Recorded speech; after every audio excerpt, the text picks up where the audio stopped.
Live from the Talking Joe studios, it's Talking Joe.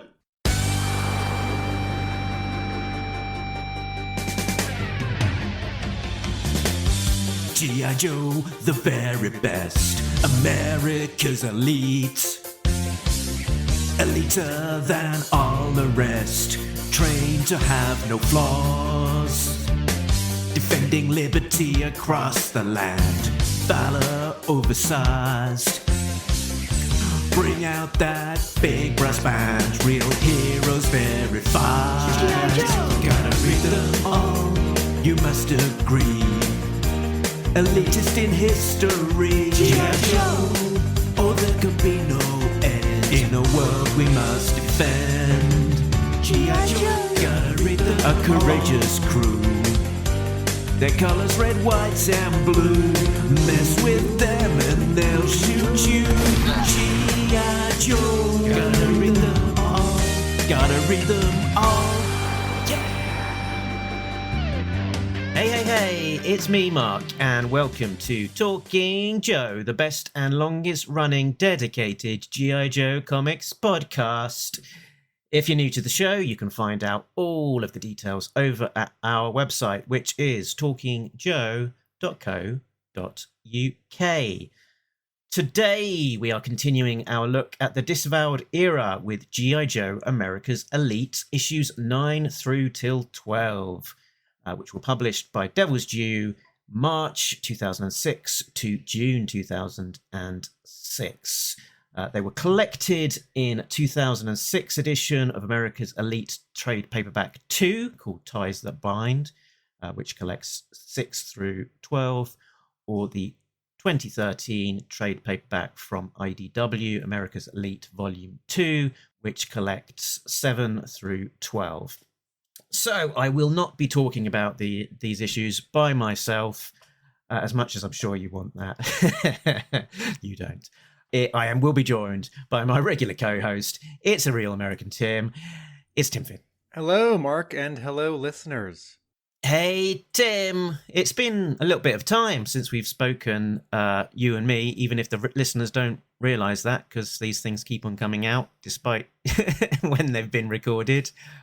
So that's good. I've had a holiday. I've been to Munich, and you've been to conventions and things.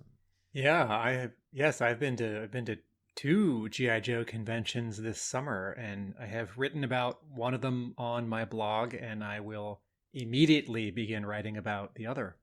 Excellent. So head on over to A Real American Book to find out what Tim's experiences of Joe Fest and Joe Lanta were. And will you be heading to Codename Iowa? Assembly required this year as well, Tim? Yes. I see that all of the details are now on the website, so you can get all of the stuff, buy the tickets. They look like they've got some interesting things. This year they've got some Dreadnought grape soda for their Dreadnought theme. Last year it was... I was surprised by how small the show was. Oh, really? But it was also my first toy convention since before the pandemic. And what I realized is that calling it a small show is a negative, because it's a great show. There's a lot of great stuff to look at, people to talk to, things to do. And so it's a snug show. It's a compact show. Intimate show. Yes. An intimate and friendly show. I do keep on thinking to myself, when will I get over to the States, and will I ever go to one of these shows? And if so, which one shall I pick? And it does, it sort of could next year be the year? Could I go to Joe Fest next year, or Assembly required next year? Maybe, I'm not sure. I've got in the UK, we have got Rollout Roll Call coming up in November, so that is even more intimate than intimate. It's like a small town hall, but it's the only G.I. Joe show that we've got in the UK, dedicated one. So it's it's the top one. And I also went just recently to NICE convention. That was what I was doing last weekend while we didn't record, Tim. So that is sort of essentially north of London.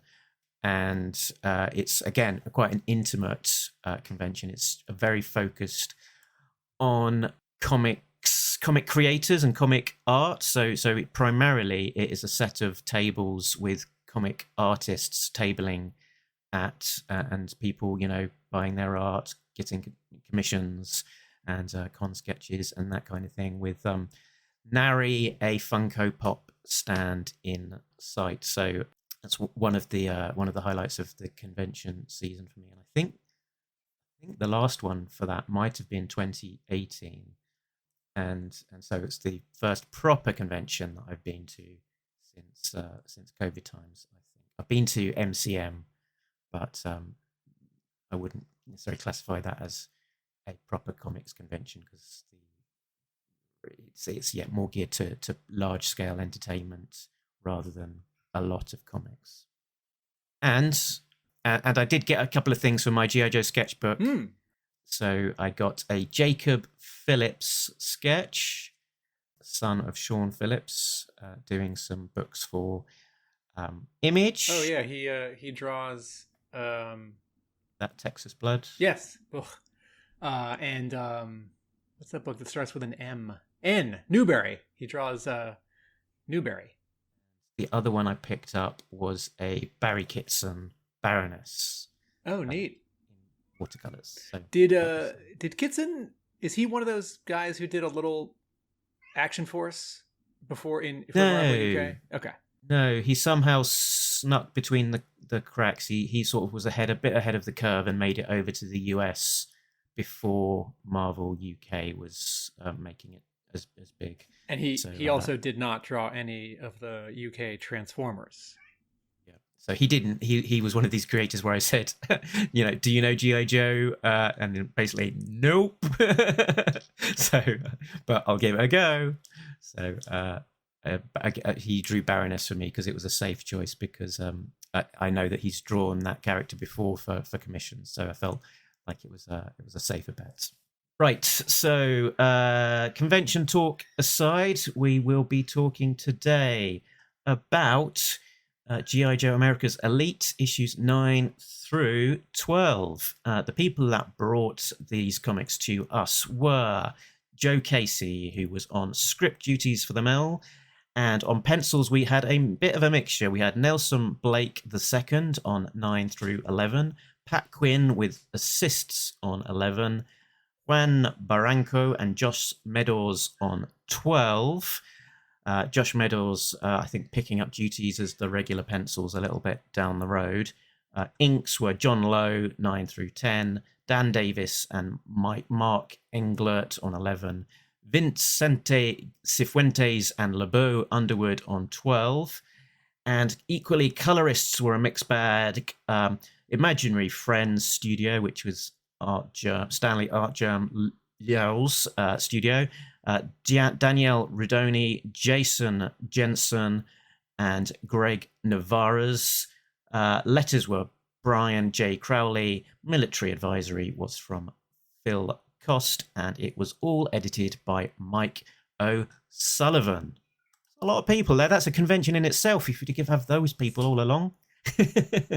We've got 4 issues and 5 covers. Should we have a quick run through of them? Yeah. Let's have a look at the covers in the gallery.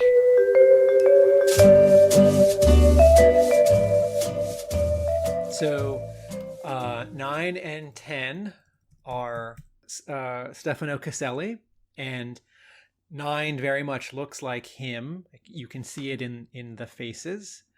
I like the cover to 9. The cover to 9 has this phenomenon which I don't like. Every so often, artists draw characters holding machine guns or lasers, and they're shooting forward, and the muzzle flash is so big it sort of covers all of the weapon and all of the hand, and it sort of ends up looking like the character isn't holding a weapon. They're just like blasting from their hand.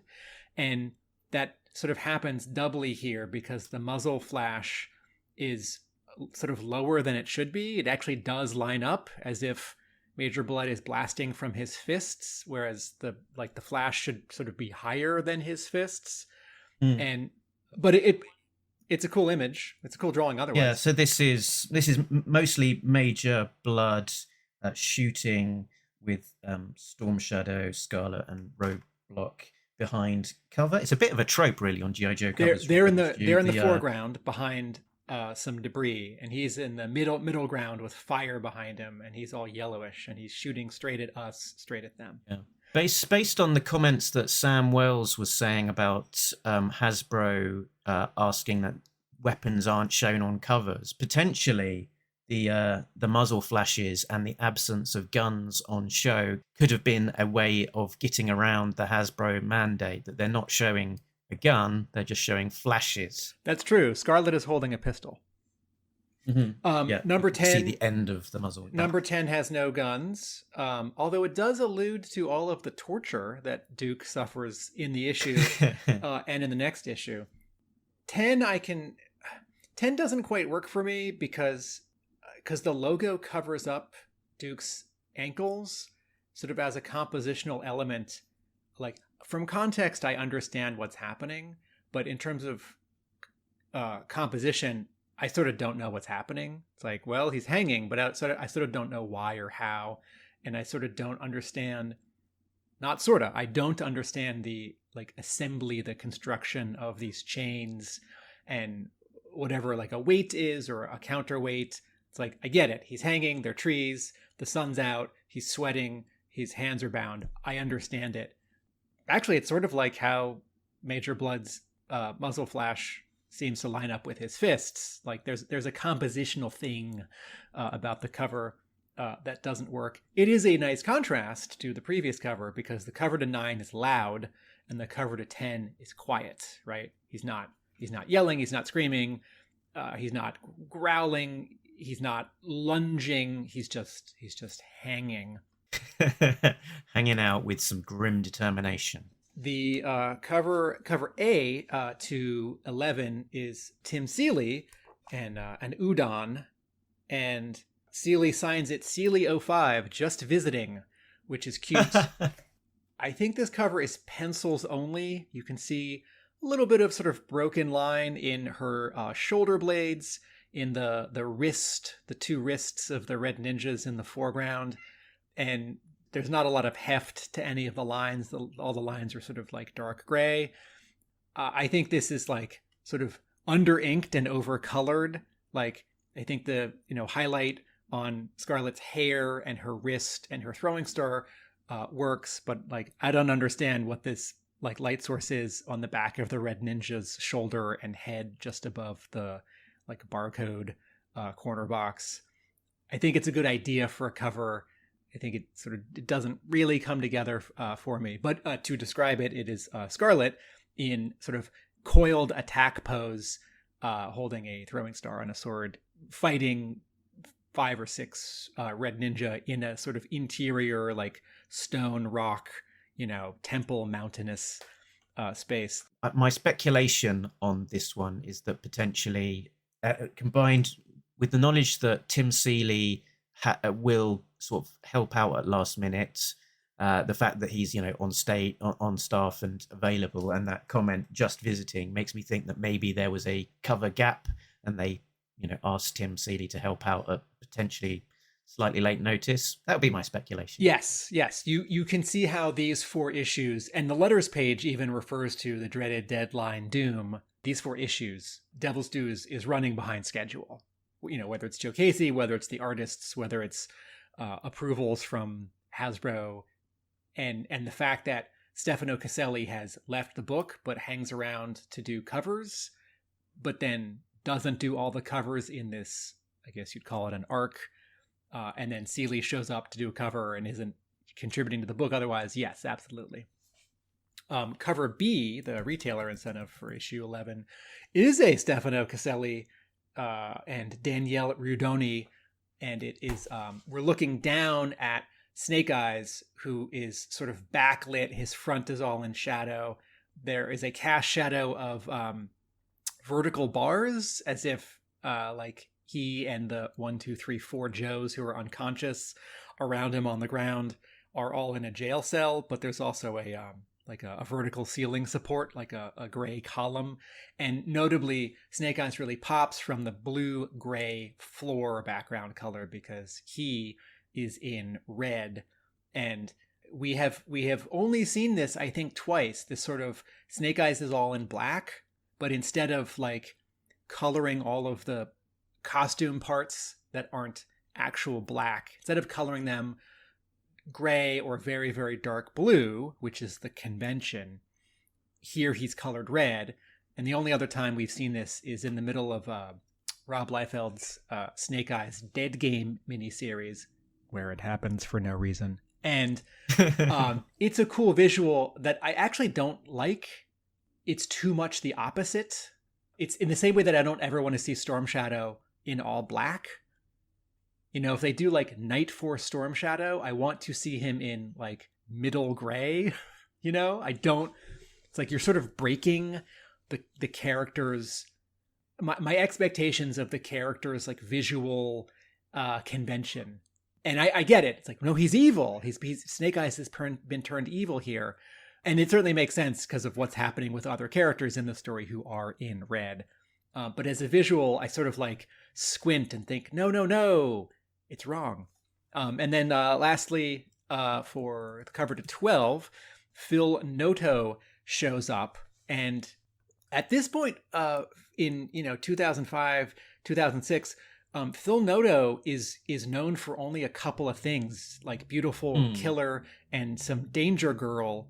And we'll talk about this when we read the Scarlet Declassified special. But this cover is and this comes from some place. This isn't arbitrary. But when Phil Noto does covers, he's often composing characters looking straight on at you. And so you have this montage here of Scarlet standing at the ready, Storm Shadow, Kamakura at the ready, and then behind them is Snake Eyes, head and shoulders, and behind much larger, and then behind that is I can't tell, some letters or numbers in a military stencil font, and a map. And Noto is not just drawing, but also coloring, and he's a very, very good color artist, digital painter, right? When he draws comics, he's not just penciling, he's also inking, and he can color and paint his own work. And there is a real orange cast to this cover, which you can really see if you look at the highlights on Kamakura's left side. If you look at Storm Shadow, he's not showing up as white, he's showing up as orange. And then just above the bottom corner box with the UPC barcode, it says 6 extra pages, which I like. I think when you have a longer book, you should hype it, and it's not any more expensive than normal. But 6 extra pages is not.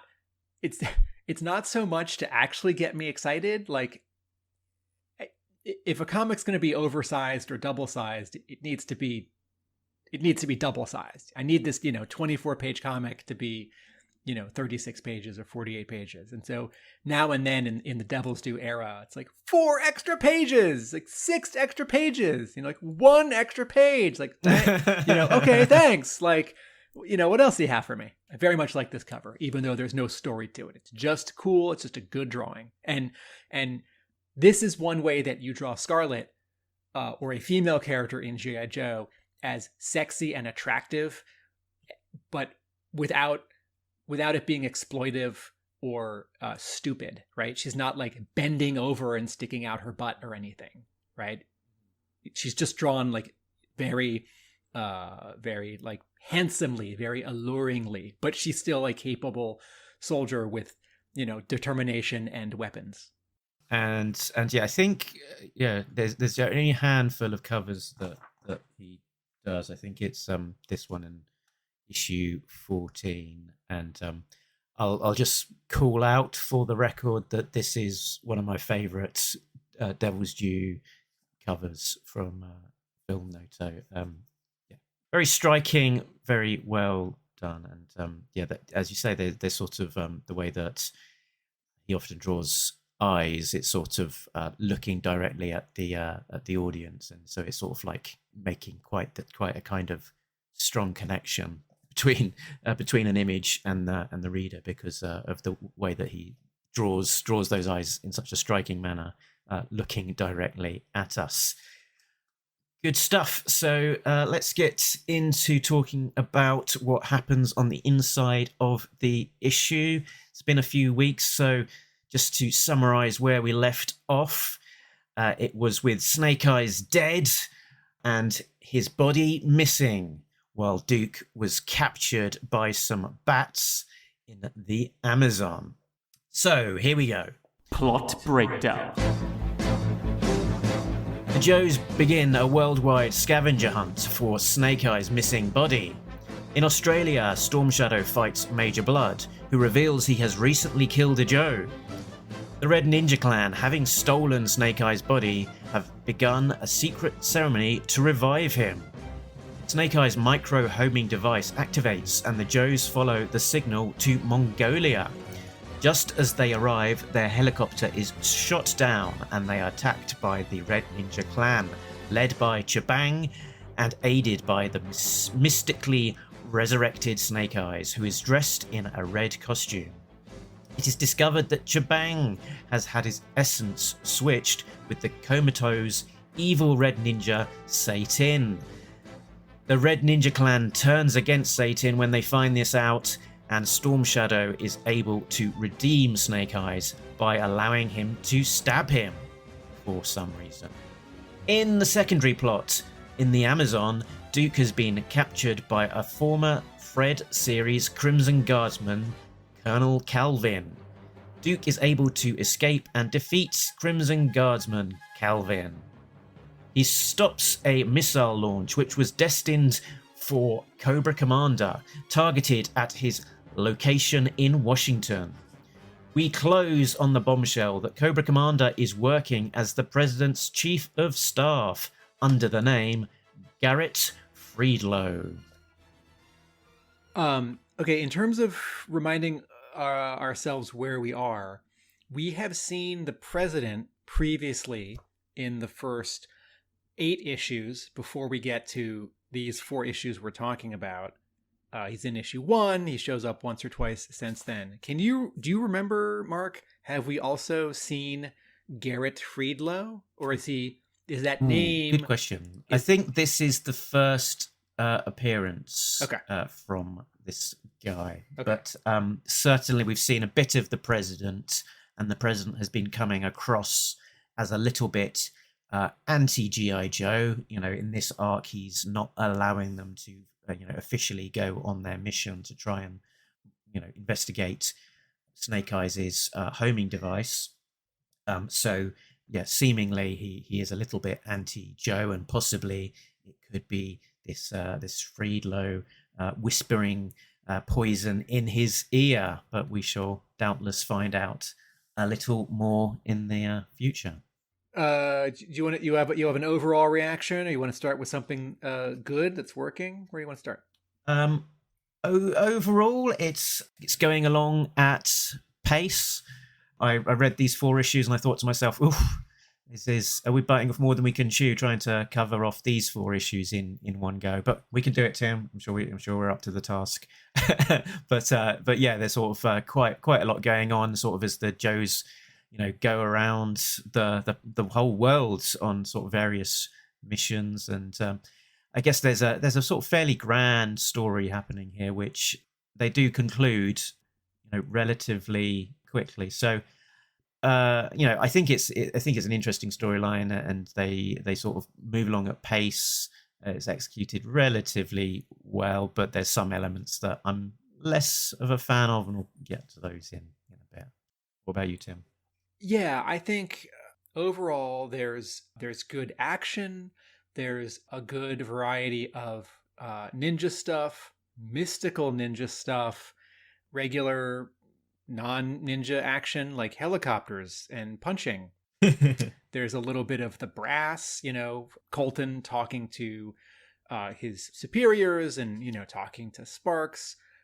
There is checking in with a Cobra character who we've never met before. I mean, this Crimson Guards person, but they still represent, a portion of Cobra that we know and like.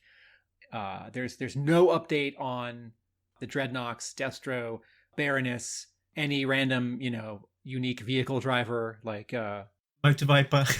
Copperhead. Yes. Okay. But Major Blood does show up. He does something. He says something incendiary. I like what's going on with Colonel Crimson Calvin. Even if I feel like Casey doesn't get the most drama out of it. I feel like it might be, I don't want to say too one note. I think that's a little insulting. That's a little reductive. I think Casey sort of gets like 80% of the way there with this subplot where, in previous issues, Duke has a lead and then he goes into the jungle and he's captured, and there are these bats, these like old worn out 1986 version 1 bats with like torn clothing and slightly missing arms. And then they spend part of an issue and part of another issue torturing Duke. And then he escapes and punches Colonel Crimson Calvin and stops the launch. And I feel like one more thing needed to happen. Similarly, the ninja stuff, I think if you told me this as a plot, if you read the comics and said, oh, there are a couple issues of G.I. Joe where the Joes go to the Red Ninja and Snake Eyes died and his body is missing, and they get there and he's back, but he's evil and he's wearing red, I'd say, oh, cool. And then it turns out that Chibang and Satan swapped bodies, and that's why Chibang is evil. I think I'd say, oh, these things are all great. And when I actually read it, doesn't quite work for me. And I don't know that I have a good explanation other than to say, and you and I were talking about this in our previous episode on this run, I think there's something about G.I. Joe that isn't a great fit for Joe Casey. I think Joe Casey's take on ninja stuff, on military stuff, I don't quite have the words for it. It might be a little too casual. It might be about the pacing, like, maybe a Chuck Dixon, a Mike Costa, a Fred Van Lente, a Larry Hama would find a way to cram in more. I know in a previous episode, there was a moment where someone did something, and I said, if this was a Larry Hama scene, there'd be 3 added word balloons where someone's explaining sort of exactly how this works. It's like, this is how you hotwire this car, or this is how you like diffuse a grenade, or like, and whereas in this Joe Casey moment, someone just like does it. They just like throw the sword and then like cut the line, and now they hotwire the car, or whatever. Yeah. And similarly with the Major Blood thing, I feel like Major Blood shows up and there sort of isn't a lot of like the promise of his appearance isn't quite fulfilled. And the letters page refers to this, actually. The letters page in I think it's 10 or 11. They're like, yes, we were called to task. Some letters pointed out that Major Blood didn't do a lot when he showed up.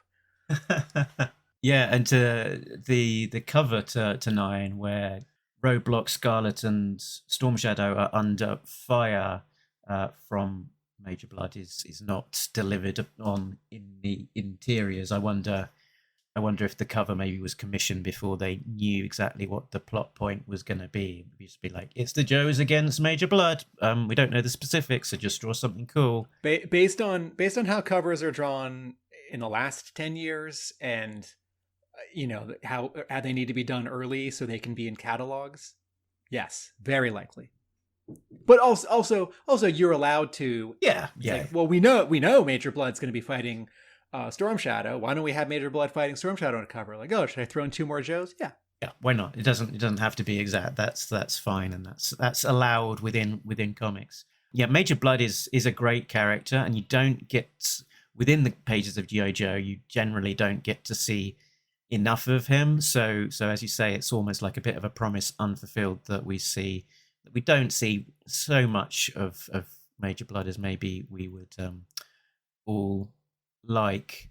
Let's touch on maybe the Major Blood scenes a little bit. So he's in Sydney to assassinate the Vice President of the United States.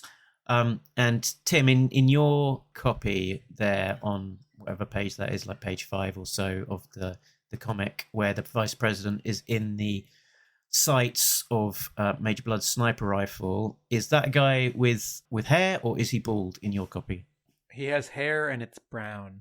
Yeah, so there's a curious thing that actually happens with this, which is that I believe it's what happened was that in the trade paperback, he is shown as being bald and looking very much like Dick Cheney, who was the actual vice president of the United States. So I sort of reading between the lines and putting the pieces together, what I think probably happened was that he was originally drawn to look like Dick Cheney. It was, reviewed possibly by Hasbro and reverted back of, you can't be using real life representations of people like that, make him look different.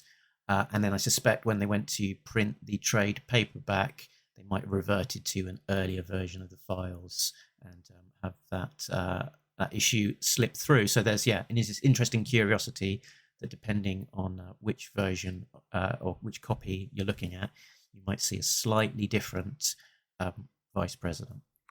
3 years earlier, in the pages of DC Wildstorm's The Authority, in some issues written by Mark Millar, possibly written by Grant Morrison. He did some ghostwriting for Millar at the time. The president shows up, and Arthur Adams, who was drawing these 2 issues of The Authority, drew George Bush the Younger.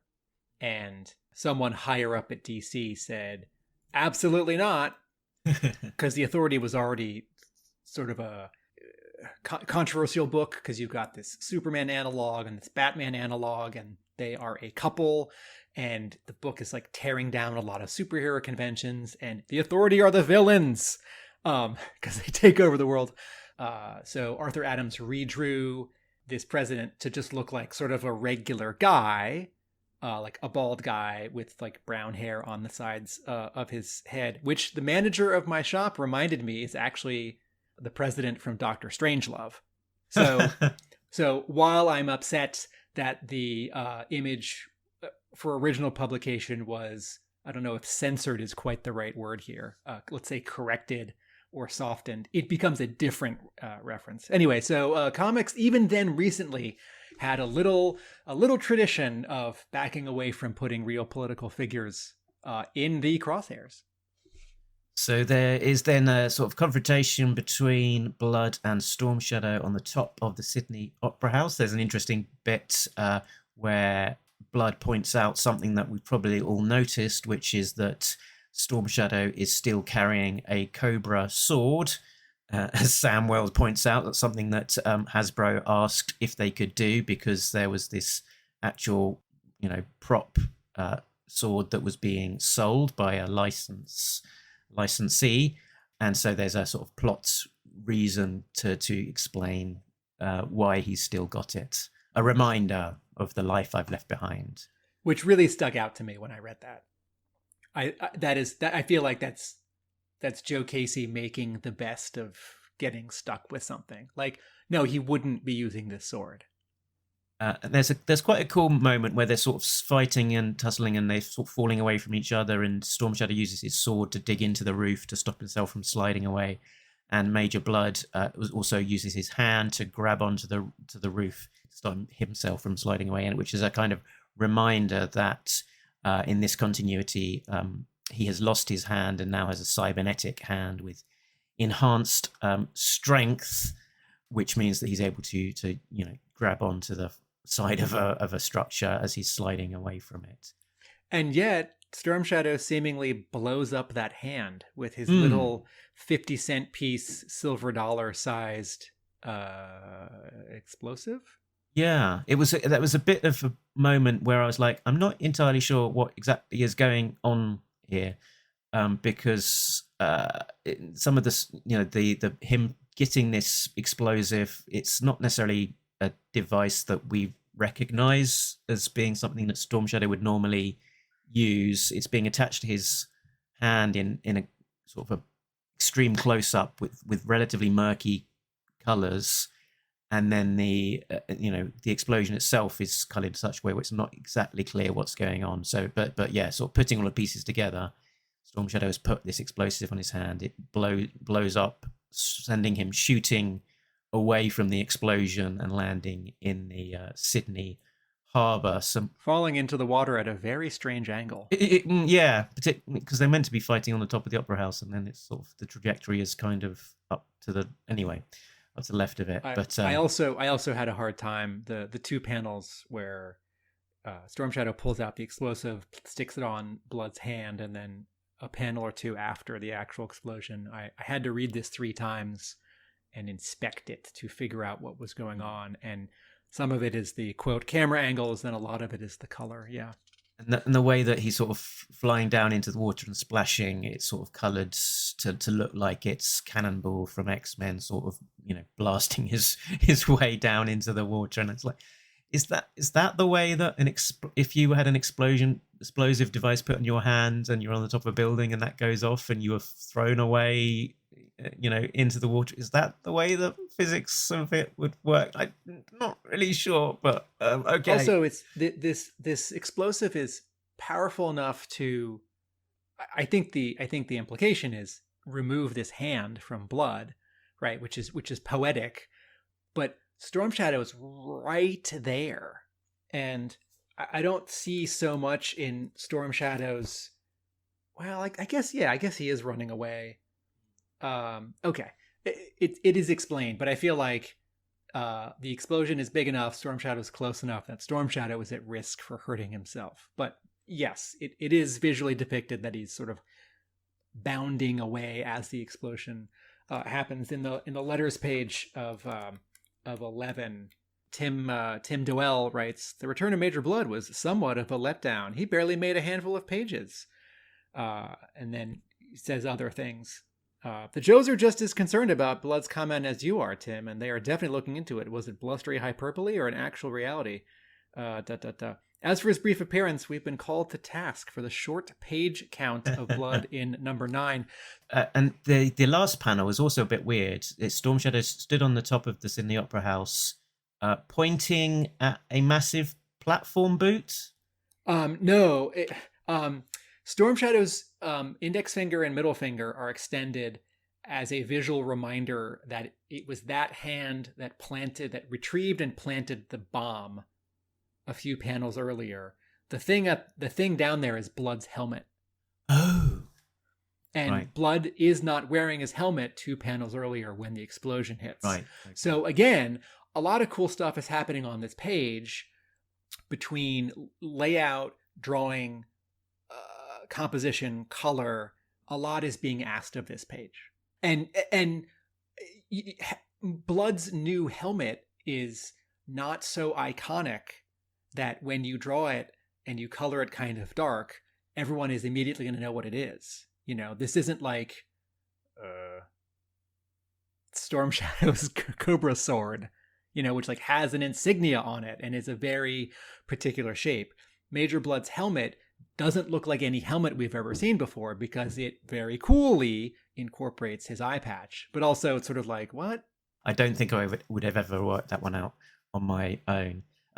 There's also an interesting plot point that is introduced here where Major Blood teases that he has killed one of the G.I.Joe reservists as well, and this is something that's sort of followed up in subsequent issues and mentioned by Colton, where he's sort of talking to Sparks, where he's trying to check in to find out who it is that's missing, and we will get to talk about that when we cover Special Missions Tokyo, Tim, which will be the next episode after this, I think.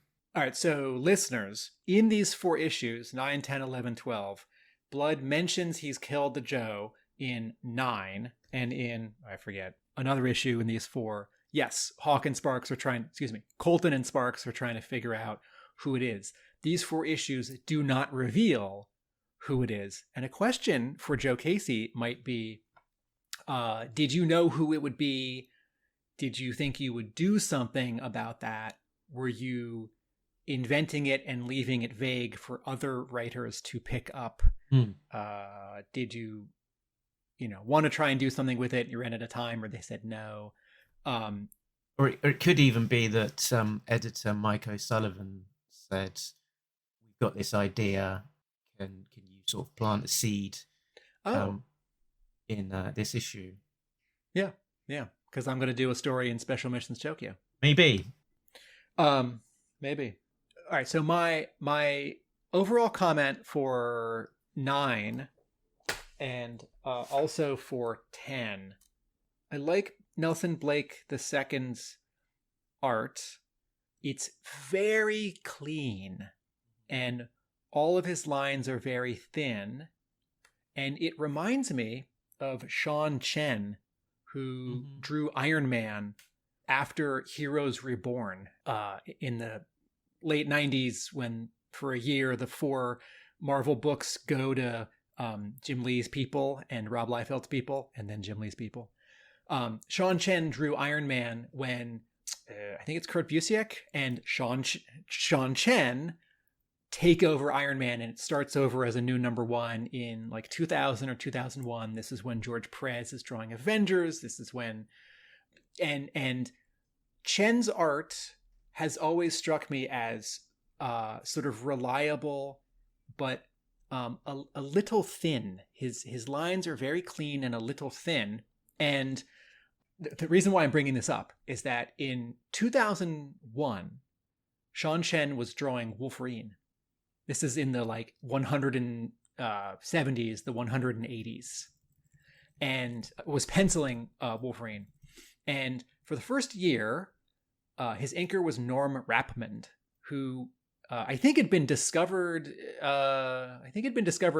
By Extreme Studios a few years earlier, like inking for Rob Liefeld, and then he also inked like Dan Jurgens at DC. And Norm Rapmund's inking on Sean Chan's art on Wolverine around 2002 was fine. And the editor, I think this is Axel Alonso, but I can't remember, thought that it lacked a little heft. And after a year, hired Tom Palmer to ink Sean Chen on Wolverine, because Palmer inks with some thicker lines, and I don't actually know if he's inking with a brush or a pen or both. But when I think of Tom Palmer, I think of heavier inking on like John Buscema on Avengers in the mid 80s. And it did bring a little more heft to Sean Chen's pencils on Wolverine. And when I look at these Nelson Blake II pencils on America's Elite 9 and 10, I'm thinking, I sure wish there was an inker who would ink with some thicker lines and more variety of thick and thin lines. And then my other comment is that issue 9, overall, not just the scene with Blood and Storm Shadow fighting and a little bomb, the coloring overall is too dark. A little bit muddy. Yes. I think it looks good on a computer monitor, but by the time we get to the scenes with the Crimson Guard's person and Duke and these bats in this factory in South America, it's just very, very dark. And I can tell what's going on, but it's printing too dark. It's like sort of not fun to look at, and it takes a little bit of work. Yeah, my main observation about the art is that essentially it's fine. That it looks fine. It looks all right. The storytelling is generally clear. It's generally clear who the various characters, but it's somewhat functional, less exciting. And because I've got my issues all bound in a single volume, they're all sort of next to each other, and as sort of flicking between the issues, between issue 0, 1, 2, and up to where we are 9 through 12, the comparison against Stefano Caselli's earlier art, particularly that issue 0, it's not so flattering. It's a high benchmark that we started this America's Elite run at, and I think in terms of where we are against that initial benchmark, it's it's not. He's not drawing poor anatomy. He's not penciling ugly or poorly composed panels. He's not choosing weak or undramatic quote camera angles. But there's some real pep to a lot of his sort of fight poses. But in terms of his actual visual style, there's a little less heft, there's less pep, there's less flavor or spice. And I don't want to say boring because that's a mean word, but Stefano Caselli's style is a little more animated, a little more vivid. And this is part of where I'm coming in with, like, I want a different inker and I want a different color approach.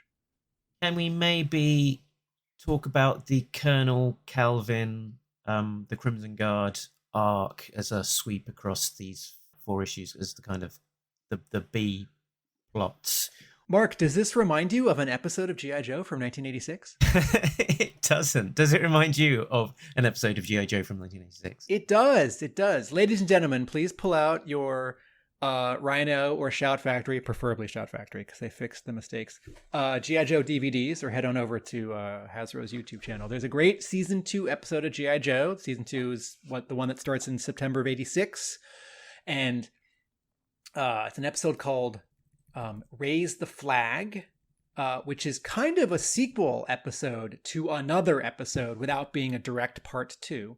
And in it, some Joes and Cobras go underwater to raise the flag, because the flag went down when one of those giant Cobra airships crashed into it in a previous episode, and they both sink. And when the Joes get there, this crazy Cobra chef named B.A. Lacar, who's got like Coke bottle glasses, and he hasn't shaved. He's got a big bushy beard, and he's wearing a blue Cobra soldier uniform, but no gloves, just his bare hands, no boots, and a chef's apron. And he has survived down there using Cobra bats to, do cooking and cleaning, basically. It's just him and his Cobra bats, and he's a little nutty. And Zorana says, pretty sharp for a fruitcake. And his bats have like torn sleeves. They're not like missing pieces and like chunks out of their forearms. And they don't suddenly have weird like stabby knives and forks at the ends of their arms instead of hands. But this is one of those fun cases where I think 2 people writing G.I. Joe for different media and in different eras had a slightly similar idea. And it's fun to make the comparison. I don't think in any way Joe Casey like saw this episode and forgot about it and ripped it off. Absolutely not.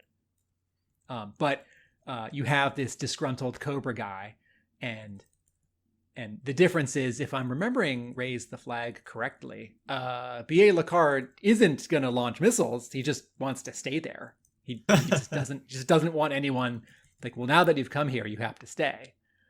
So very different. How do you feel about the Crimson Guardsman plot?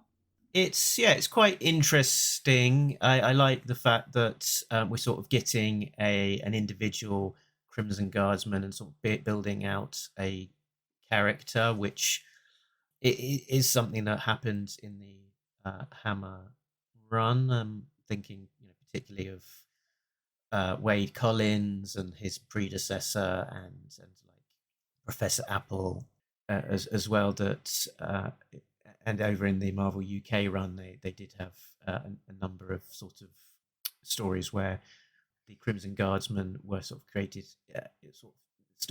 There were Crimson Guardsman centric stories where they sort of were investigating their kind of deep undercover and sort of rounding them out as sort of individuals. So yeah, it's a fertile ground to sort of delve into, all of these deep cover Crimson Guardsmen who potentially have been sort of put to one side, forgotten about as Cobra has gone through its various incarnations. I'm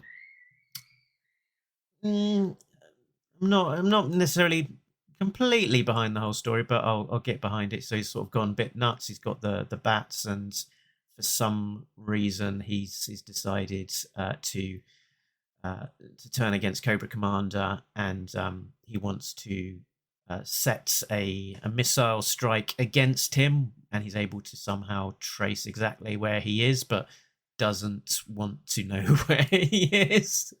And then he's sort of doing that thing of monologuing to his captive without necessarily too much of a game plan about what he wants to do with him, and then inevitably his captive escapes and turns the tables on him. I feel like sort of there's a reveal near the end of issue 12 where Duke escapes, comes to the control center. They fight.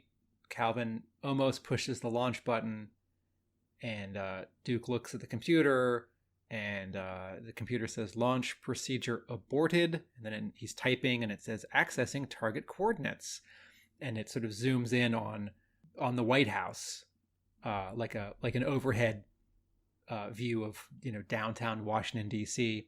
And in red letters, it says, Target, United States, Washington, D.C. And Duke says, Washington? And then you turn the page, and there's more ninja fighting. And then you turn the page, and you get this wrap-up where the president sends 3 people out to talk to his advisor, and that's actually Cobra Commander. So sort of cynically, I thought, was Joe Casey... Is this a way for Joe Casey to lead into issue 13, which the ads in 9, 10, 11, 12, there's a 1-page or 2-page house ad in each of these issues, continuing some from some previous issues, which is like teasing the return of Cobra Commander, that something big is going to happen with its giant red and white number 13. And that is certainly a way to look ahead to your next issue, to your next story. That's certainly a way to tie your current story, your B plot to your next, I think, A story. And I think it's quite clever to have, the missiles going somewhere. Duke figures out where it is. It's DC. You turn the page. Cobra Commander's in DC. You get this reveal. And yet still, I feel like I don't know quite enough about this Crimson Guardsman. I don't know quite enough about sort of why Duke had to go off on his own to get him. On the one hand, I'm glad that sort of Duke and him fighting after Duke frees himself and takes out the bats doesn't go on any longer, and Duke just sort of aborts the missiles. But sort of like the end of was it that fight at the end of, was it issue 4 where the Joes are shooting, I forget what it was. The Joes are at their base outside, and Flint's like, "You want a piece of me?" And they're like, "Whoa!" And the Joes take out all the, I forget what it was. It was something Cobra flying something at the Joes. it was all of the satellite stuff.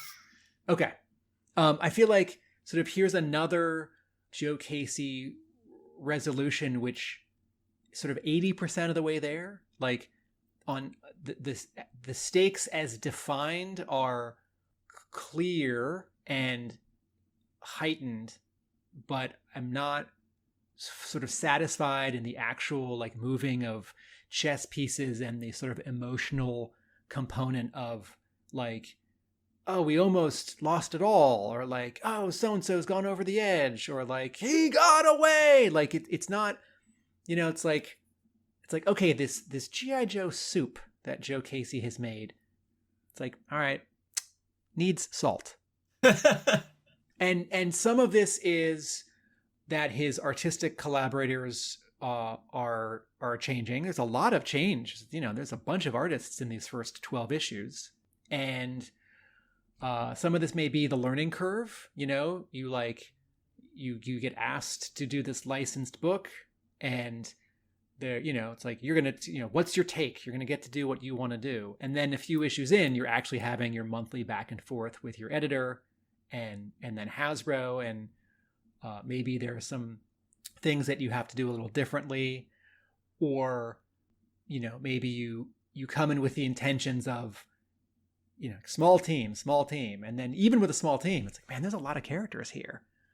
And I do think it sort of can't be forgotten that whether or not you like Larry Hama's G.I. Joe stories, Larry Hama was both in the military and also spends a lot of time, present tense, Tim, making sure that stuff is accurate. Like how a piece of equipment is used. It's like, no, you have to hold this gun with two hands because it's that heavy. Or no, this gun, when you feed this kind of ammo belt into it, it's like every fifth bullet has to be a different color because it's a different kind of bullet, right?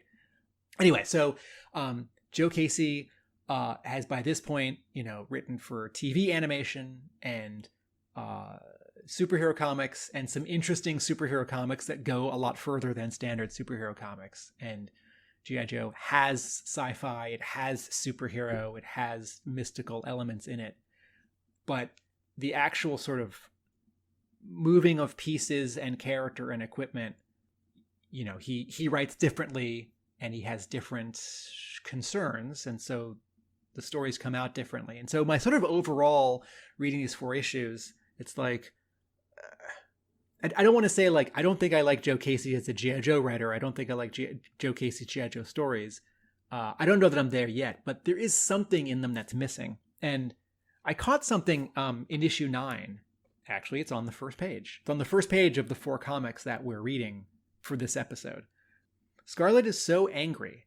She's so upset about their inability to track Snake Eyes that she punches a computer screen in a base, in a naval base in Japan. And Scarlet and Snake Eyes' relationship is so strong and they're so loyal to each other.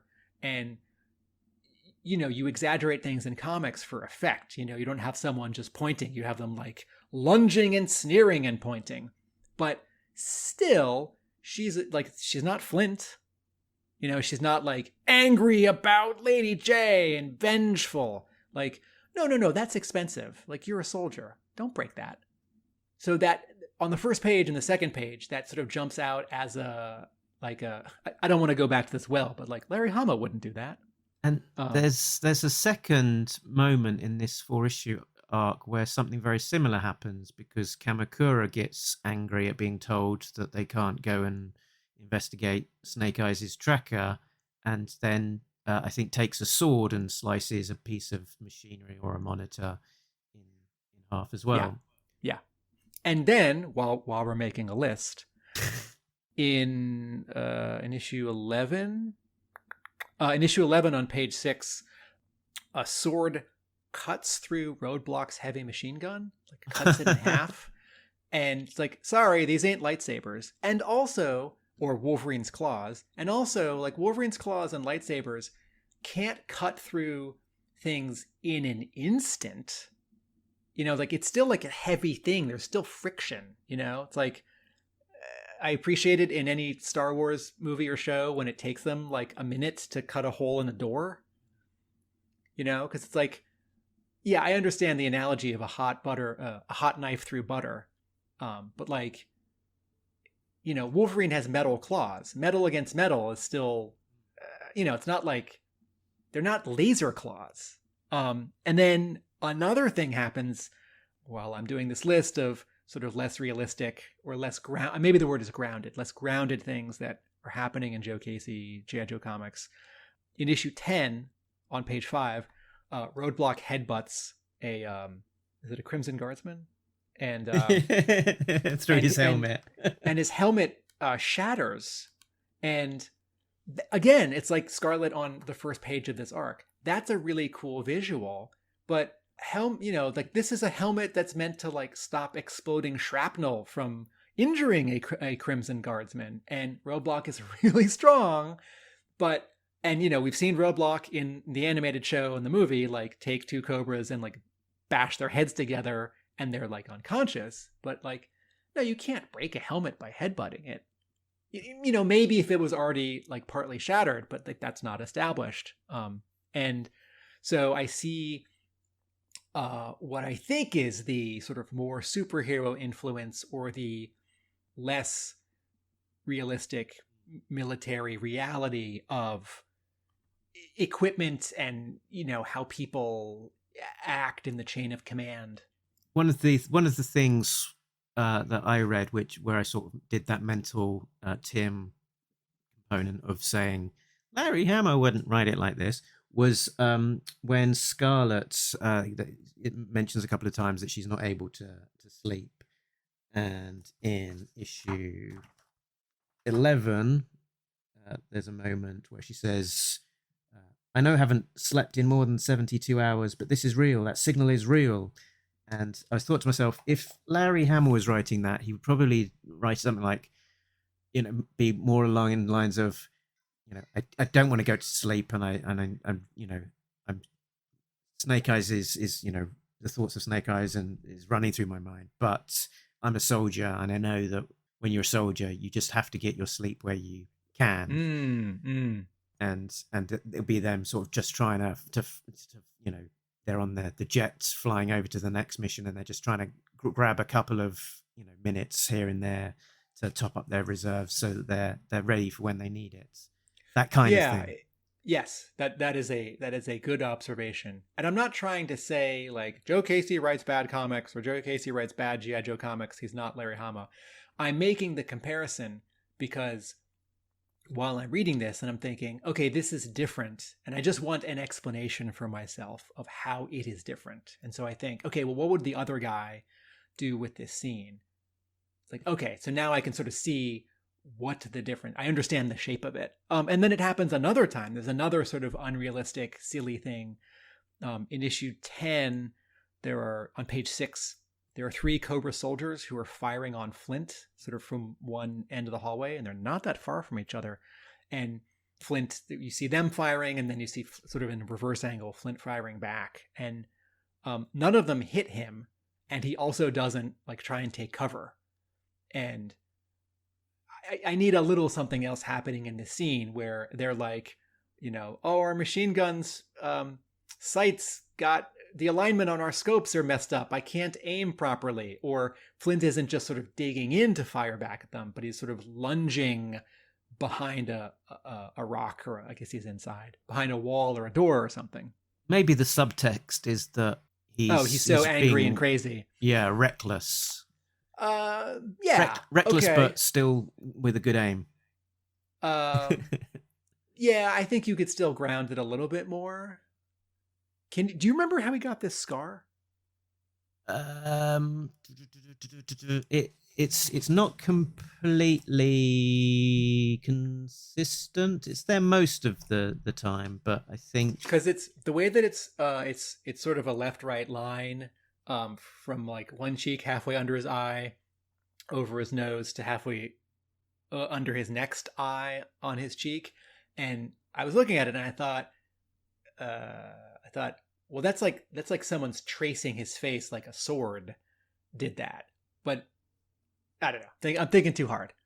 Yeah, it's not completely clear because he does have a sort of an inconsistent kind of some scratches on his face at the very end of the Devil's Due run, but I guess not consistent enough for me to think that it's intentional. So I'm guessing it's meant to happen between the end of 43 and beginning of.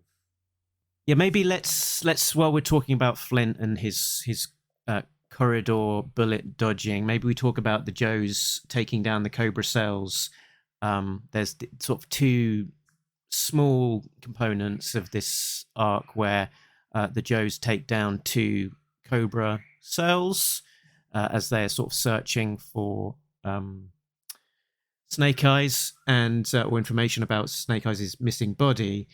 And it made me think that, hold on, you're meant to be G.I. Joe. You're meant to be, your main mission is meant to be taking down Cobra. but you're only going and taking down these cells because you now want to find what's happened to Snake Eyes. Why didn't you do it before? You know, it didn't make a huge amount of sense to me. I will admit I slightly lost the thread of sort of the urgency of which mission the Joe's looking for Cobra cells or looking for Snake Eyes. But I take your point that something's a little the priorities might be a little bit wonky here. Oh, and actually we do see a little bit of Tomax at the very beginning of issue 10. He's on a call to the Cobra Cell in Vancouver, Canada. That's true. Who talks about plans are in motion. The organization is gearing up for a new dawn. I think he's talking about 13. He might be. Our greatest campaign ever. We've been patient and soon our moment will arrive. Part of why I like to read issues, back issues, and less graphic novel collections. I mean, sometimes a graphic novel collection has some great bonus features or an introduction by someone who's there at the time or some smart person who's reflecting back on it, and that's a great feeling too. But when I'm reading these issues, I'm seeing all the ads, and I'm so struck by, here we are into the early and middle part of 2006, right? We're a little past 5 years into Devil's Due on G.I. Joe, and there's the G.I. Joe Declassified miniseries gets advertised in here, and the Scarlet Declassified one-shot gets advertised here, and the is it the third Devil's Due G.I. Joe Transformers, The Art of War miniseries gets advertised here, and a teaser for issue 13. Yeah, which progresses over each issue. The ads get sort of bigger and bolder. Snake Eyes Declassified trade paperback. And and the special missions as well. Pretty sure in there somewhere. And this Josh Blaylock contest, and the Sigma 6 comic, which is running at the time, and the 10th or the 10-year anniversary for the official G.I. Joe collector convention in New Orleans.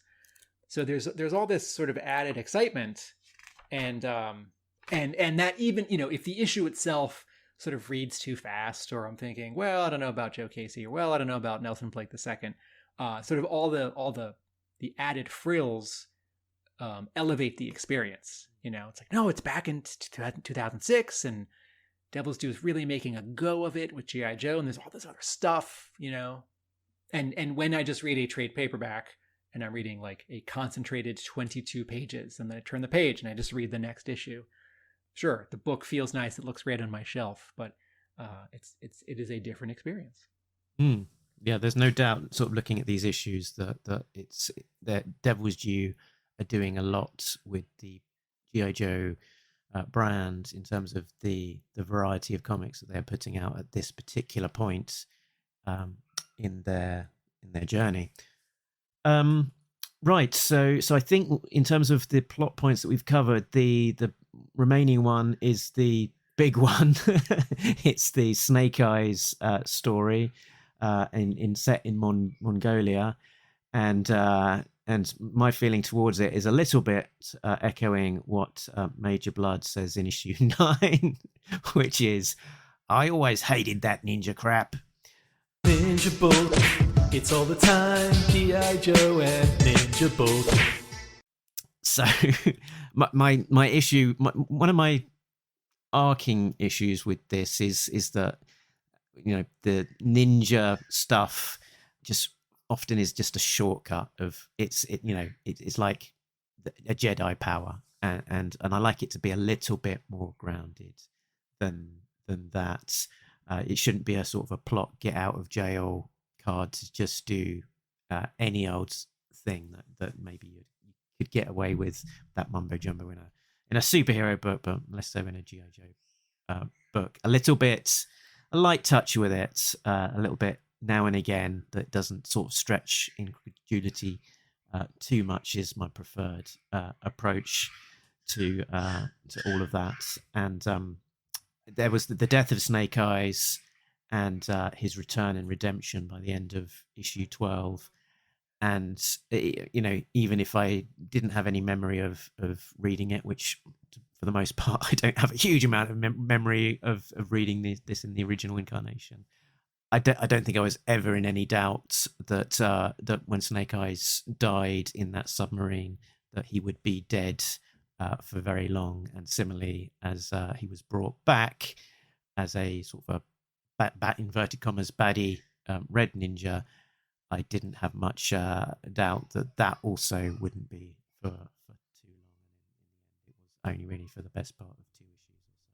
Yeah, the last 10 or 15 years of DC comics have felt to me gimmicky, and some of the gimmicks are great. I don't mean cover gimmicks. I mean story gimmicks, like the big cosmic multiverse crossover event stuff. And I think it's interesting when Batman is on the JLA Watchtower, or when he's on the moon, or when he's fighting like an evil Batman from another, dimension. At the same time, that stuff is sort of bigger than Batman should be. And I really want Batman stories to take place in Gotham City. I want him to investigate crime and take down, muggers, and, very occasionally go outside of Gotham City. I sort of think of the scope of the 1992 Batman the Animated Series. It's like, all right, well, the 3-parter when he meets Superman, that's awesome. Those are actually 3 episodes of Superman. And with G.I. Joe, it's like, no, Snake Eyes is already cool enough. And Snake Eyes is so cool, you don't have to do a lot with him. You can sort of just like, it's almost like a pullback toy, like a little car. Like, it's enough to pull it back and let it go. And I don't need that car to also like have wings and like flip upside down. Or like change color in cold water, or like shoot sparks. So I think having Cobra Commander infiltrate the White House is really interesting. And like, I'm on board. I'm ready to see where it goes. And I think having, the Joes having problems with Colton, or Colton having problems higher up, it's like, that's interesting. We've seen some of that before. That's a thing that G.I. Joe might have to deal with. But I think killing Snake Eyes, like, no, I don't buy that. And the sort of thrill or shock you get for it isn't enough, because it's definitely not going to last. And to have him become a bad guy, and it's mystical, and it's like Red Ninja mystical with also someone else sort of swapping bodies, like trading their minds or their essences, on top of, Storm Shadow has come back. Storm Shadow's done his 3rd good guy, bad guy switch, or second. I don't know. It's like, no, you could just have Shebang go bad. Yeah. Or you could just have had Satan lock up Shebang and return the Red Ninja to evil. And like, it's sort of too many things, and it's stretching it too far. It's like, no, I just want Snake Eyes in Gotham City, taking down criminals and like answering the bat signal, talking to Gordon on the top of the police headquarters. It's yes, like stacking the cards, just too many on top of each other. You could maybe in an isolation, you could have Storm Shadow thwipping away bullets with his sword like he was a Jedi knocking away lasers. In isolation, you could have Snake Eyes being revived using ninja powers. In isolation, maybe you could have him going bad, although it feels like it's been done. And in isolation, maybe you could have Satan coming back, but having that switcheroo, maybe even that's a step too much just on its own. And then you could have Snake Eyes redeemed with some Arashikage mindset ninja bullshit.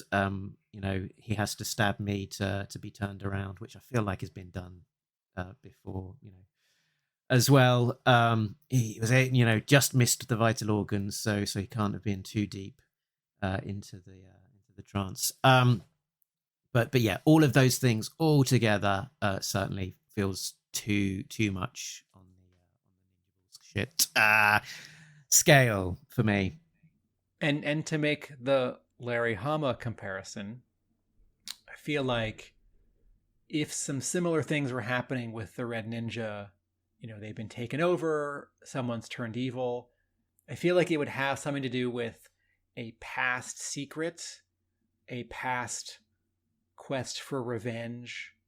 I think there would be some redemption in it. Someone would be forgiven. Like I think about issue 250 a lot. G.I. Joe 250. It's like, wait, you're forgiving Firefly? I'm so angry at him.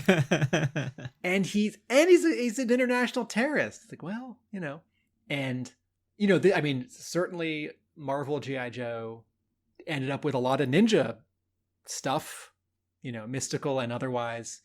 And also something about this plot that sort of felt a bit weird was that there was the whole deal about Master and Apprentice Series 2, which the Satan plot point is built upon, and at the end of that, Storm Shadow was left as in charge of the Red Ninja as the Phoenix Master, I believe they called him, and that isn't touched upon.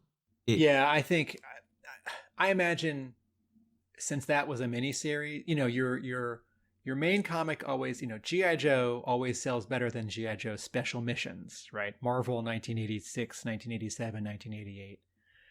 Devils do G.I. Joe, America's Elite, or the end of, the Brandon Jerwood Devils do is always going to sell better than a miniseries, because you have your regular readers and a store that like always knows to buy a few or a lot of the regular book might look at the annual, the special, the miniseries and say, well, this doesn't seem essential, or, oh, we have some subscribers here who like G.I. Joe. I know to get them the specials or some of the specials. But it's like, well, now there's 4 G.I. Joe comics to get this month, not one. Or anyway, so I can imagine between Master and Apprentice 2 being the end of a run, the end of an era, a miniseries, a sequel miniseries, I think to a lesser or greater extent, Casey and the editor and Blaylock actively or passively said, we're not going to worry about that too much. but they did pick up on a major plot point, which was Satan being comatose after being beset by arrows. That's true. That's the reason that he's there, and that's the reason that Nunchuck was set up as the caretaker, sort of leader in Storm Shadow's absence. Okay, so this, in the second half of issue 10, this is where Snake Eyes in red is revealed on this only okay final splash page. Well, man, what a compositional choice to have a person bisecting his knee on the right side and to have his left index finger touching but not touching that sword. Anyway, on the page beforehand, there's a guy, this CIA agent, who's getting stuck with a sword from behind. I bet you, Tim, that that was originally drawn with the sword coming through, and it was edited down to make it less gory. Yes, it's possible it was edited. This is just a guess based on other comics we've read where people get impaled. But the sort of middle version is the sword is impaling the body, but not the shirt. Mm-hmm. And so you have this triangle of shirt sticking forward. So you know what's happening, but you don't actually see. Yeah. And there's a little hint at that, just like the tension lines coming out from the center of the shirt. But yeah, not too much of a poke out. So help me understand this, because in 12, Shebang, who's really Satan, says he says something like, "We fight G.I. Joe, we fight Cobra." He's like, "We don't need any of you. Like we're going our own way, or we're taking down all of our Yeah, that sounds familiar. I mean, his motivations seemed a little bit muddied, and to be honest, I wasn't massively interested in them. I was like, yeah, okay, fine, you're a baddie. You're going to do bad things, and let's get on with it. Okay, so help me out with these final few pages in issue 10. So we cut to Kazakhstan, and there's this guy lighting a cigarette, and the other guy says, and this was meant to damage the main refinery? He says, suicide bombers. Okay. Is that fair to say? Ferris or Ferris? All right, so here's a CIA guy who's taken down a terrorist or a terrorist cell, right? Yep. And then the Red Ninjas show up and take them all out. And on the second to last page, he says, orphaned and nest, operation's been compromised. And then he's killed, and it's Snake Eyes. And so you're supposed to think, oh no, Snake Eyes is taking out a CIA contractor. It's like, no, Snake Eyes, that you should be stopping. But like, I don't know. Yeah. Like, is not, it doesn't always have to be Joes or Cobras. Like, I would sort of be upset if Snake Eyes were killing some Joe reservists, or if there was, but I get to this scene and I'm like, okay, well, Blood talked about killing someone. Is this guy? Do we have a name for this guy? The guy who gets killed? Possibly. Maybe it's mentioned in the next issue or whatever, but yeah, he's dead. Doesn't matter. So, but it's used as a pretext that the Joes aren't allowed to sort of try and track down Snake Eyes, but because this CIA agent was killed in Mongolia, they're legitimized in going over to investigate what is happening there. So it sort of like ties in with what they wanted to do anyway.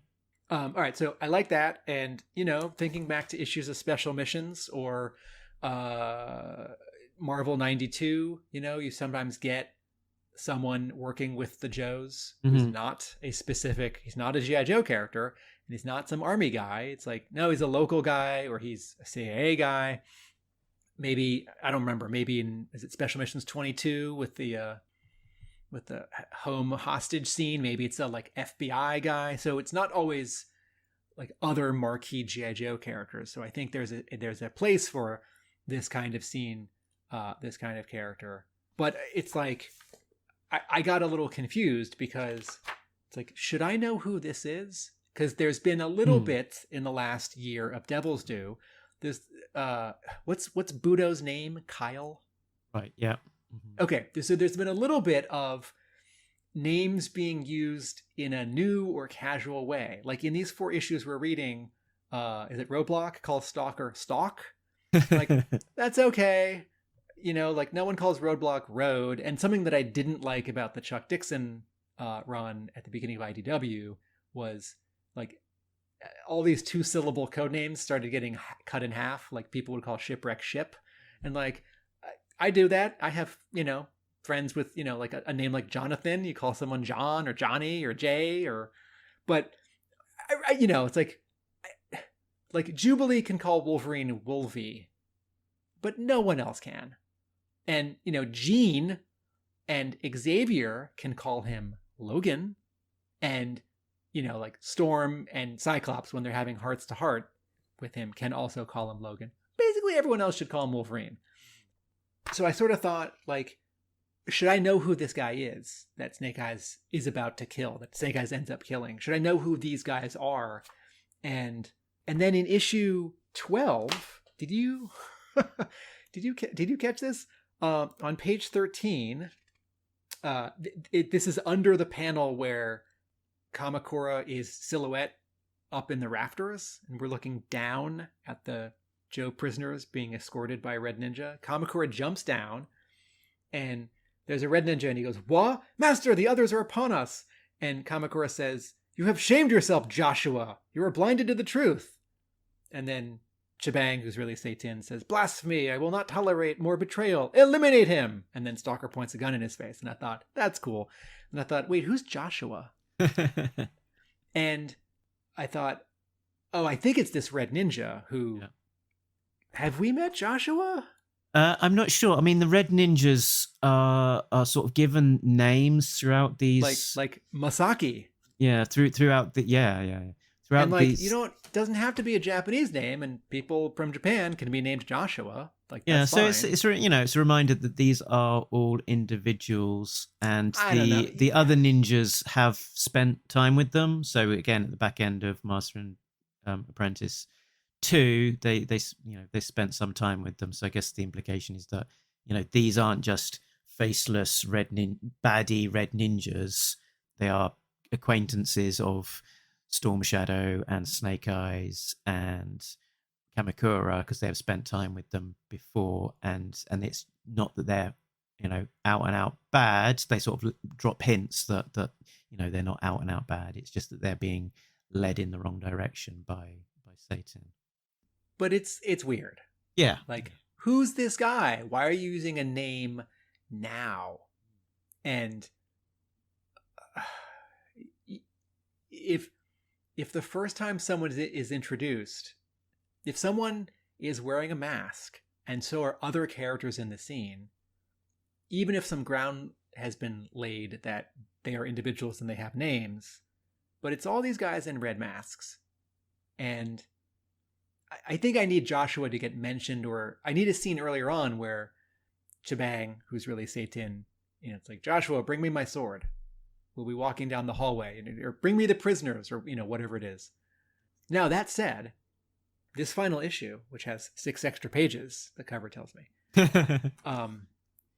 the art by Juan Baramco is really nice. I was going to say, sort of looking at the different issues, this one stands out as looking particularly nice, at least in the pencils and inks. Less impressed by the colors on this. I don't think the colors are very good. They're sort of the colors are really aggressive in a modern way, and I don't love it, but they are better done than the other colors in these couple of issues that are colored in a modern way. And part of it is that there are more hard edges for highlights, and I think it also helps that the art is so good. But it looks a lot to me like early Brian Hitch. Yes, it's got a nice sort of. It's got a lived-in sort of grimy feel to it as well. Baramco is doing a lot of detail in anatomy and facial anatomy. He is very comfortable drawing faces and the human figure in a realistic, naturalistic way, right? Whereas Nelson Blake II is simplifying and flattening things a little bit. Like, look at page 1, 2, 3, 4, 5, 6, 7, 8, 9, 10, 11. Look at page 11. The bottom panel where Kamakura is holding up his hands to do the ninja hex. It's really subtle, but the way his head is tipped forward and how well those hands are drawn, that is some drawing chops. And the artist who I was thinking of, this reminds me of, now that you say Hitch, yes, I think I see some similarity to Hitch. I was thinking of Oscar Jimenez, who drew some issues of The Flash for DC 5 years before this, and was too slow and couldn't hang on to that book. And then later on did some stuff for Wildstorm. But and in the I mean, like, Roadblock and Stalker and Flint and Scarlet, they have different faces. It's not like stock comic book faces, which is okay. Like, you're allowed to do that. And I like plenty of artists who do that, but it's always exciting when someone can go a step further and draw different noses, different lips, different, cheekbones, not just like, this guy has a mustache, this guy doesn't. And Baramco's art adds some nice flair and pep to the Duke showdown with the Crimson Guardsman. Nice sort of silhouetted panel as he sort of sticks him with that. Yeah. So in one issue, you can impale someone, and in another issue in this arc, you can't. Silhouette, perhaps. In terms of story, in this in issue 11, there's this scene where, so the Joe's helicopter crashes into the Red Ninja's base, and then they all start fighting, and then a Red Ninja, and I think it's Chabang, who's really Satan. And by the way, I think this is a missed opportunity because Chabang or Satan are individual characters. Even if he's wearing a Red Ninja costume, Yeah. he needs something, and maybe it's just the gloves, but he needs something much more that really separates his costume. He needs like shoulder pads and like polka dots or something, right? If not like a red version of Chabang's G.I. Joe Ninja Force costume, or Satan even has a data disc. Anyway, so it's less fun, and it's a little harder to follow this when the one guy who is a very specific Red Ninja looks exactly like the other Red Ninjas. So anyway, here a few pages into issue 11, a Red Ninja, I think it's Chabang as Satan, throws a grenade at 3 of the Joes, and because I think Nelson Blake II is a little bit rushing this scene, and I'm convinced that these pages are still him, and that Pat Quinn comes on later in the issue. So 2 things that I think are silly. 1, I feel like you don't throw a grenade when you're in the same room with someone.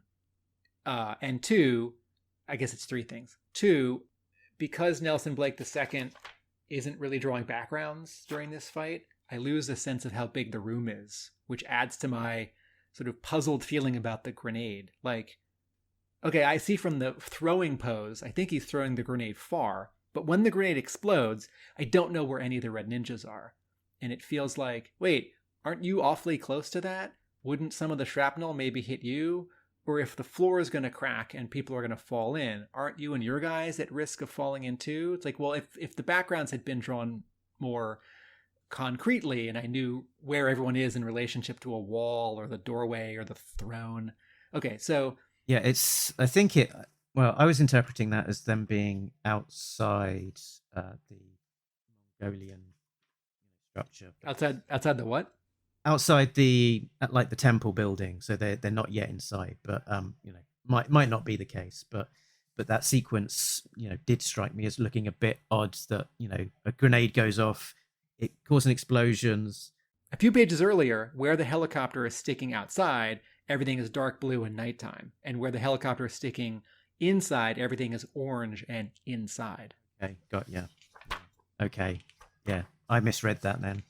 But as you said, it's like a massive open space with no detailing to indicate that there's any walls or anything anywhere nearby. So yeah, and then the hole opens up, and then there's this underground cavern thing that just sort of happens to be there. It's a bit right. Okay. So I don't want to do this thing where, like, if something is quote cartoony, if something reminds you of an animated cartoon, it is simple or dumb or unintelligent, and things that aren't cartoony, like animated television, are like more sophisticated. But this scene reminds me of the G.I. Joe TV cartoon in a way that it doesn't remind me of the G.I. Joe comic, because it's really convenient that the Joes fall. They fall far enough to knock themselves out, but not to really get hurt. But then Chabang, who's really Satan, doesn't immediately go after them. He says, Masaki, Kaihu, never mind them. We still have enemies here to deal with. Again, this might be Nelson Blake II might be sort of contending with how much space he has to draw the things that Casey's asking of him and how much time he has to draw them in. But 3 Joes fall. 4 Joes captured. 4 Joes captured. And maybe the problem is I'm not sure actually how many Red Ninja come in to do this fight and how many get taken out by, kicking and punching and shooting. And so maybe this dialogue is exactly the explanation that I'm looking for. But it kind of seems like what the scene wants is Chabang, who's really Satan, to say, Masaki, go down there and capture those 3. Kaihu, come with me and help finish off these other 4. Because it just seems convenient that it's like, well, I'm sure they're in the catacombs and unconscious. I measured the height. Yeah. 'Cause Let's not then if worry you- about those ones. Then a few pages later, it seems important that they go get those guys, and then it's those guys that sort of break them out. So I understand the sort of mechanics of it. It's like, no, you have to separate them so someone can rescue someone later. But I feel like there's a little bit of story logic or a little bit of explanatory dialogue missing there. I was going to say the change of art in this issue, I think, is fairly apparent. It's sort of towards the back of the book where they transition to the Rock. There's a scene with Sparks and Yes, correct. Nelson stops drawing when Scarlet says, "Come back to me," and Satan to Banks says, "So futile," and then we cut back to the Rock, and then it's the Joes climbing the stalactites. That is now the change in art. All right. Speaking of something missing, in issue 12 on page 17, we've cut to the Amazon jungle and Duke is sneaking up behind a bat. And then the Crimson Guardsman has a question mark and an exclamation mark and says, "What was?" And then Duke, holding some wires and a sharp thing, says, "You and I have unfinished business, Colonel." And to me, this is a missing sound effect because in the first panel, it's meant to be quiet. Duke is tiptoeing, he's creeping, and he's gonna take out this bat. And then in the second panel, the Colonel hears something. But I don't really know that he hears something because his dialogue is sort of vague. But I think there needs to be like a sound effect behind him that's like clang or clunk, and then or tear.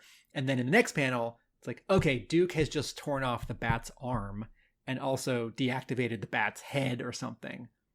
And I actually count this as an error detected. I count this as a something that's missing that should have been there. And this is a comic that doesn't have a lot of sound effects, right? When swords are slashing and machine guns are firing in these fights, there isn't a lot of like swish, clang, blam, rat-a-tat-a-tat. But sometimes the absence of a sound effect reads as a mistake, not as a stylistic choice, because sound effects are like unsophisticated or look like kids comics. And I disagree. Sound effects are a tool in your toolkit and you should use them. Yeah, so I think let's start wrapping up. There's a little bit here and there. I think we've covered most of the story. They sort of get there and they wrap things up, and they almost sort of self-referentially say, well, there's a lot of ninja stuff going on there. Colton says, "So anyone want to venture a guess how they did it? You want to explain?" And then Shipwreck says, "You want me to explain ninja voodoo? No thanks." So it's like, okay, let's sort of draw this to a conclusion and move on from it. And Flint sets himself as being inactive, so finally, making a realization that maybe he should move on, not in the best place. And then we have the Cobra Commander reveal, setting up the grand issue 13. Let me point out a couple last interesting things. So the inside back cover of issue 11 is a one-page house ad for Devil's Due, which is all black and white and red with some white and yellow type. And it's this offer where if you tear a cover off of a Marvel or DC book and mail it to Devil's Due, they will mail you a whole Devil's Due comic. And it's Devil's Due's ripped off offer, because maybe you've read some bad comics and you're disappointed, and we'll send you some good comics. And at the bottom it says, the comic covers sent in must have been released in the last 2 months. Covers must be from, quote, the big two. If you don't know what that means, we're not going to tell you. Devil's Due may send you any Devil's Due comic book with no guarantee, but let us know your preferences. And this, and also on the opposing page, there's a full page ad for this Josh Blaylock helping hand contest, right? Which gets a full page ad in, I think also issue 12, and also makes it to the Devil's Due news page, where one lucky winner and two lucky runners-up will get various amounts of phone call and email back and forth with Josh Blaylock to self-publish their comics. Not Devil's Due is not going to do it for you, but consulting from Josh Blaylock, who self-published a lot of books before he started Devil's Due. And while these issues are being published, Devil's Due is publishing a 4-issue miniseries about how to self-publish comics, not just make them. And written and drawn by Josh Blaylock. And I like this contest and this other offer because it's a reminder of how plucky Devil's Due is. Company's only 5.5 years old, and they are very much trying to connect with readers. And you and I haven't talked about the message boards in this episode, but those are still going.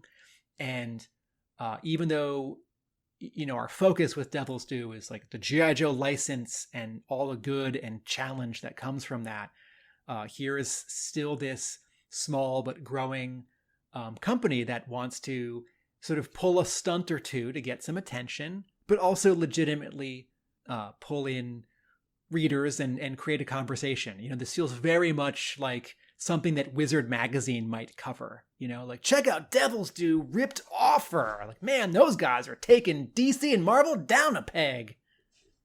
And then I have an Error Detected, which is twice in issues 11 and 12. There is a full page ad for Scarlet Declassified, and it shows Phil Noto's cover, and it's got a bunch of type on it, and the type all looks fine, but the image itself is printed at 72 DPI, and it looks really crummy.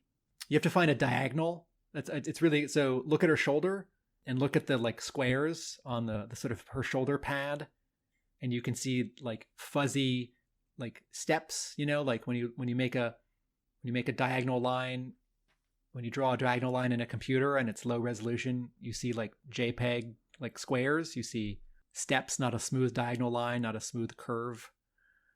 And you can see some JPEG compression in Scarlett's eyes and like on her nose, where the color is, for lack of a better word, fuzzy. And this is one of those printing things where like how you output layers from Photoshop as PDFs. It's like I can't finish this sentence, but there's a way to do it, and there are ways to get it wrong. Can I do one last Error Detected? In issue 12 on page 9, Stalker picks up and is supporting Kamakura with his left arm. He's wrapping Kamakura's left arm like around his shoulder, and that's where Kamakura just got stabbed. So Stalker, support Kamakura on Kamakura's right side, not his left side. Poor Kamakura. I had an Error Detected, which was in number 9. There's a sailor which is blocking the way to the submarine where the Scarlet's trying to get onto there to get access to the more powerful computer, and he says that he can't let her in, and his instructions are implicit. Which means that they're implied, so not very clear instructions, whereas I think he should be saying my instructions are explicit, where it's been made clear to him that he is not allowed to have people. And then Scarlet says, "Sailor, I just punched a computer screen with my fist." Yeah. My cat wants to get out. I think we're almost done. Yeah. Oh yeah. So for my I Spy, I think we've covered them actually as we've gone along. I just had an additional question for you, Tim, which was the New Orleans Collectors Con. This is now 2006? Yes. Yeah. 2006. In New Orleans. Were you there? No, I didn't go to my first. I went to one JoeCon in Providence, and then didn't start going regularly until like 13 or 14. Okay. And this had this particular convention, Heroes Unite in New Orleans, had an exclusive Cobra's Most Wanted Mercenaries box set.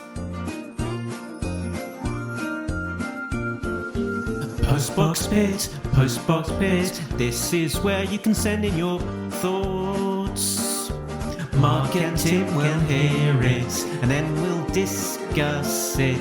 It's really nice to hear from our biggest fans.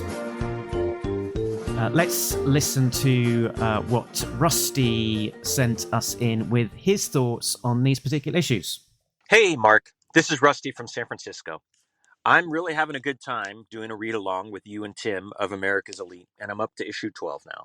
Despite my enjoyment, there's some criticisms I have. I am not a fan of Magic Ninja Snake Eyes, and I wish we could get a Commando Snake Eyes with maybe a sprinkling of Ninja. I'm also surprised that we were doing the same sort of Ninja Magic stuff basically 20 years ago that I haven't been a fan of recently. On the more positive side, I was excited to see our Crimson Guardsmen who took Duke hostage. Growing up, I got a hold of the Action Force Monthly comic, and I loved the way Marvel UK portrayed the Crimson Guard. And so that's always just a neat spot for me. Again, I wish that plot thread would have gone a little more, or maybe we could have seen a bit more of that Crimson Guardsman. Also, I loved seeing Major Blood again. I don't know why, but he's a great character for me, and I feel like I get the most enjoyment just out of his background on the file card and leaving it to my own imagination. But I'm really intrigued by this missing/killed Joe. I'll sign off for now, but I'll just say before I go, nobody beats Talking Joe, an international podcast. Haha, that's great, Rusty. Thank you.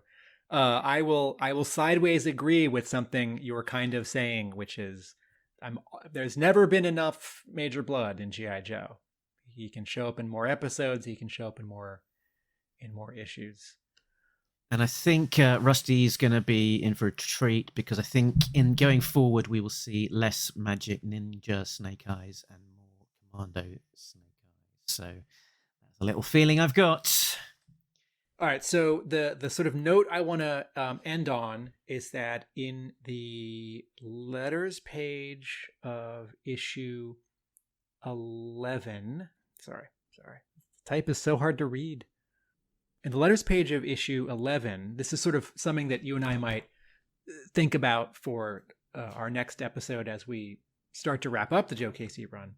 Ian Z. Latchut says, "The smaller cast has kept me from seeing some of my old favorites, but I've made new favorites. The focus being on the characters as people within the stories instead of just action figures has really helped. I attribute this in no small part to Joe Casey, whose work I have followed for years. This has to be the most un-Casey-like book in style I've ever seen, but still overflowing with that same Casey quality.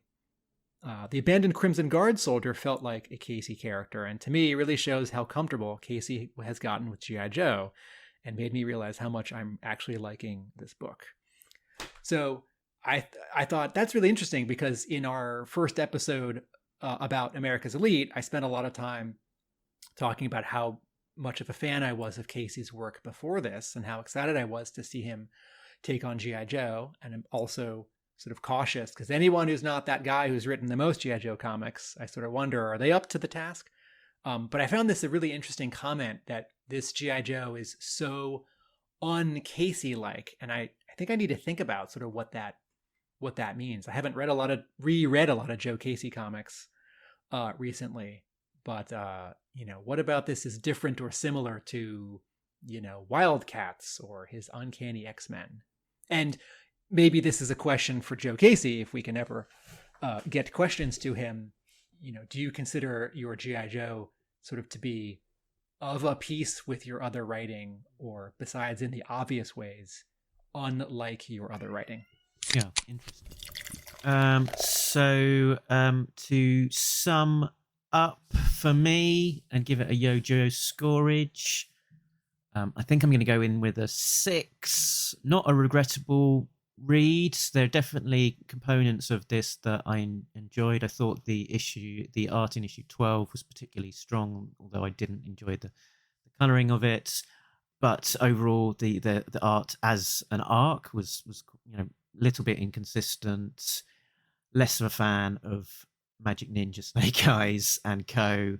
But yeah, certainly still bits within it to enjoy, and by no means a regrettable read. And we're left on an intriguing plot point about Cobra Commander in the White House. Tim?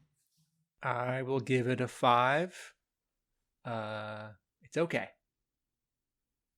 It's okay. Okay.